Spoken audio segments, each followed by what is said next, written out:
I've got 3 children, 3 young children, and they ask me questions all day long about everything under the sun, you know. And I don't know a lot of stuff. I really don't, you know. I don't know. I read a lot, but usually when I get to the interesting bit, I remember something embarrassing, go, And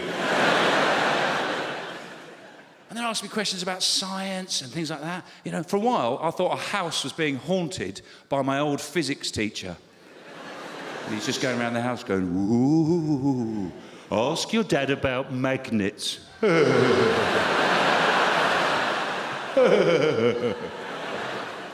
Good use of a ghost in a joke, I feel.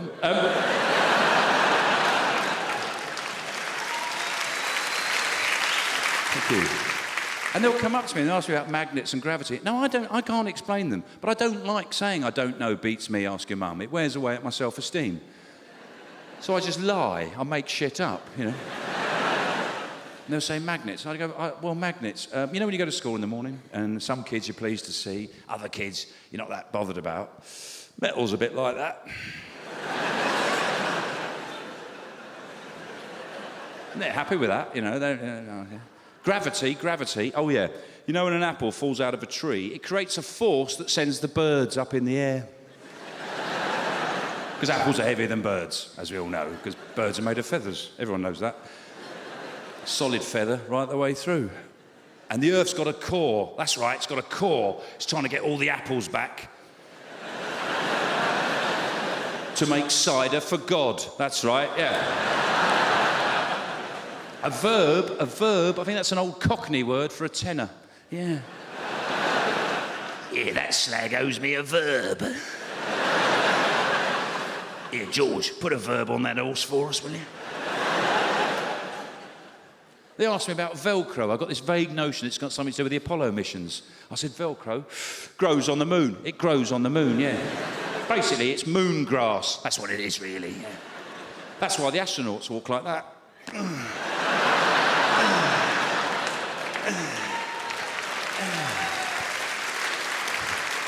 So I just don't know. I don't even understand how yogurt works. I don't understand it. It's off and it's got bacteria, but it's good for you. What the fucking what? Dry cleaning. I've been going to dry cleaners for years. I don't know what the fuck they get up to in there. I don't know. I just go in there, there's a funny smell, I sort of trust them. I don't know what shit you guys are getting up to be honest, I don't want to know. As long as my clothes come back clean, I'll keep stum, but doesn't smell right, does it? Doesn't smell good. Look at your eyes, they're all red round the edge, aren't they? Your skin's peeling off. I'd get out of here now if I were you. Like the other day, I was putting sun cream on them. They said to me, how does sun cream work? I said, it's invisible clothes made of cream. There we go. Factor 20 is a T-shirt, Factor 50 is a duffel coat. But the questions keep coming and they get madder and madder. Dad, why can't we smell noises? What? Oh.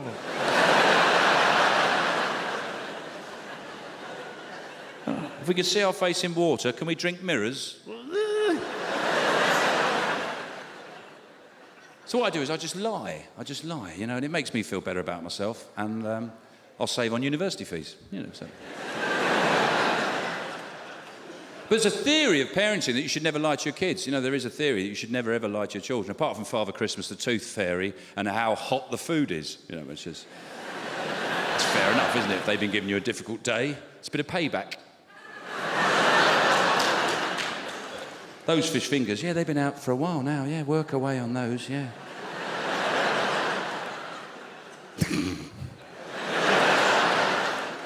It's the new smacking, that's what it is. It's perfectly legal, they can't touch you, I've checked. But there is a theory, apart from that, you should never lie to your kids. Now, I lie to my children all the time. One night I was putting one of my daughters to bed. She said, Daddy, are there monsters under my bed? And I said, yes. Oh, there's terrible monsters under your bed. Oh, you don't want to bump into those fellas. And if you put your feet down on the bedroom floor at any point, they'll reach out, grab your ankles and drag you under the bed. Ooh. And they'll take you off into like a labyrinth of turds and wasps. And he's on duty till 7 o'clock in the morning, 7 o'clock. 7 o'clock. 7. So if you wake up 7:15, just wait 15 minutes before you come and disturb your mummy and your daddy. In fact, I think he's coming on duty now. Ah. Stay on the bed. Stay on. Get out of it, you. Stay on the. Pass me, Mr. Tiddles. Get out of it, you.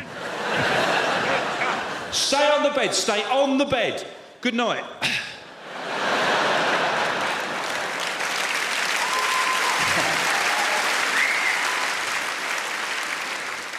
And some people say that's not ideal parenting, but I think it's better than the alternative, which is to tell the truth, isn't it? So they say, Daddy, are there monsters under the bed? You say, nah, there's no monsters under the bed, don't be silly. Because then they'll say, are there monsters outside? And if you tell the truth, you have to go, well, yeah, there are, but they don't look like monsters, no. Look like ordinary men and women. A bit like your mummy and your daddy, actually. But they're capable of terrible things. Anyway, good night.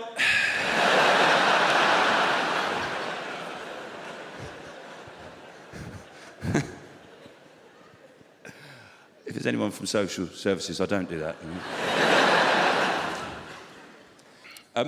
Anyway, so I'm in this bike shop, and